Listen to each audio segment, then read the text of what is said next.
Baik, Assalamualaikum warahmatullahi wabarakatuh. Izin sebelumnya memperkenalkan diri, nama saya Komang Pepi Novia dengan NPM 2211011044. Nah, di sini saya akan menjelaskan materi bab 3 yaitu tentang dasar-dasar struktur organisasi yang diampu oleh dosen mata kuliah desain organisasi yaitu dengan Prof. Dr. Ayi Ahadiat SE MBA. Nah, selanjutnya kita akan masuk ke materi awal, yaitu organization structure. Nah, struktur organisasi ini memiliki tiga komponen utama, yaitu yang pertama hubungan pelaporan formal. Ini meliputi jumlah tingkatan hierarki dan rentang kendali. Yang kedua, pengelompokan individu dan departemen dalam organisasi. Dan yang terakhir yaitu sistem komunikasi, koordinasi, dan integrasi antar departemen. Dari komponen satu dan 2 ini membentuk hierarki yang vertikal, sementara komponen yang ketiga ini berkaitan dengan interaksi horizontal antar karyawan. Struktur organisasi divisualisasikan melalui bagan organisasi yang merupakan representasi visual dari seluruh kegiatan dan proses organisasi. Selanjutnya yaitu perspektif berbagi informasi tentang struktur. Nah, desain organisasi ini harus mendukung aliran informasi vertikal dan horizontal yang efisien untuk mencapai tujuan. Terdapat ketegangan antara komunikasi vertikal atau berfokus pada kontrol dan efisiensi dan horizontal ini berfokus pada koordinasi dan pembelajaran. Nah, organisasi dapat memilih untuk menekankan efisiensi dan kontrol dengan hierarki yang kaku, aturan yang banyak, dan pengambilan keputusan yang terpusat, atau pembelajaran dan adaptasi dengan hierarki yang lebih longgar, aturan yang sedikit, dan pengambilan keputusan terdesentralisasi. Nah, pilihan ini berdampak langsung pada efektivitas organisasi. Selanjutnya yaitu alternatif desain organisasi, yaitu desain keseluruhan struktur organisasi menunjukkan tiga hal. Yang pertama, kegiatan kerja yang diperlukan, yang kedua, hubungan pelaporan, dan yang terakhir, pengelompokan departemen. Selanjutnya yaitu desain fungsional, divisi, dan geografis. Nah, dari ketiga desain struktur organisasi yang utama fungsional, divisional, dan geografis. Nah, masing-masing ini memiliki kekuatan dan kelemahan. Struktur fungsional menekankan keahlian dan kontrol vertikal. Divisional ini menekankan fleksibilitas dan desentralisasi ini. Sementara geografis fokus pada kebutuhan regional. Nah, pilihan struktur yang tepat bergantung pada kebutuhan spesifik organisasi akan koordinasi, kontrol, dan adaptasi terhadap perubahannya. Selanjutnya, struktur metrik. Nah, struktur metrik optimal untuk organisasi berukuran sedang dengan sumber daya terbatas yang beroperasi di lingkungan yang kompleks dan dinamis, membutuhkan keseimbangan antara spesialisasi fungsional dan tuntutan lini produk yang beragam, memberikan fleksibilitas dan kesempatan pengembangan karyawan, namun kurang efektif jika lini produk ini terlalu sedikit atau terlalu banyak. Next.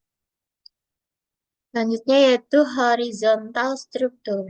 Nah, horizontal struktur ini dengan fokus pada proses inti dan tim lintas fungsi, meningkatkan koordinasi, efisiensi, dan kepuasan pelanggan. Tetapi membutuhkan budaya kerja yang tim yang kuat. Selanjutnya jaringan virtual dan outsourcing. Tren desain organisasi terkini adalah outsourcing dan penggunaan jaringan virtual. Outsourcing yaitu pengalihan tugas atau fungsi ke perusahaan lain, memungkinkan organisasi untuk fokus pada kompetensi intinya. Jaringan virtual atau struktur modular melangkah lebih jauh dengan mengontrak sebagian besar fungsi utama ke perusahaan terpisah yang dikoordinasikan oleh faktor pusat kecil. Nah, keuntungannya termasuk fleksibilitas, akses ke sumber daya global, dan pengurangan biaya overhead. Namun, kelemahannya meliputi potensi hilangnya kendali, koordinasi yang kompleks, dan ketergantungan pada mitra eksternal. Selanjutnya yaitu struktur hybrid. Banyak organisasi besar menggunakan struktur hybrid ini yang menggabungkan elemen dari berbagai struktur seperti fungsional, divisional, geografis, horizontal, atau jaringan untuk memanfaatkan kekuatan masing-masing dan meminimalkan kelemahannya. Nah, struktur hybrid eh, baik, selanjutnya yaitu struktur hybrid. Nah, banyak organisasi besar menggunakan struktur hybrid yang menggabungkan elemen dari berbagai struktur, yaitu fungsional, divisional, geografis, horizontal, atau jaringan.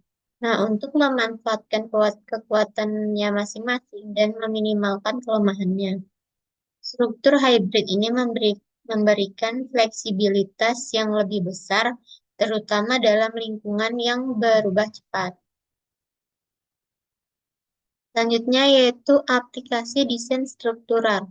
Nah, pemilihan struktur organisasi yaitu fungsional, divisional, metrik, horizontal, jaringan, atau hybrid. Bergantung pada kebutuhan organisasi, terutama keseimbangan antara kontrol vertikal, yaitu efisiensi dan stabilitas. Dan sedangkan untuk koordinasi horizontal, yaitu inovasi dan fleksibilitas.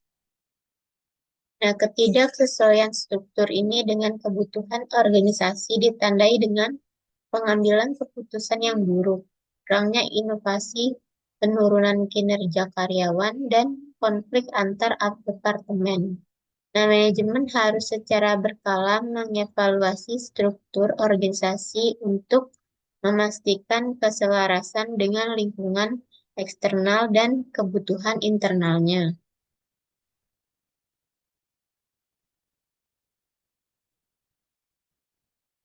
Selanjutnya yaitu desain essentials. Nah, desain struktur ini organisasi harus menyediakan kerangka tanggung jawab dan hubungan pelaporan serta mekanisme untuk menghubungkan dan mengkoordinasikan elemen organisasi. Pilihan struktur yaitu fungsional, divisional, metrik, horizontal, jaringan, atau hybrid bergantung pada kebutuhan akan kontrol vertikal atau efisiensi dan koordinasi horizontal atau inovasi. Nah, struktur virtual ini memperluas koordinasi horizontal di luar batas organisasi. Nah, ketidaksesuaian struktur ini ditandai dengan pengambilan keputusan yang lambat, kurangnya inovasi, kinerja karyawan yang buruk, dan konflik.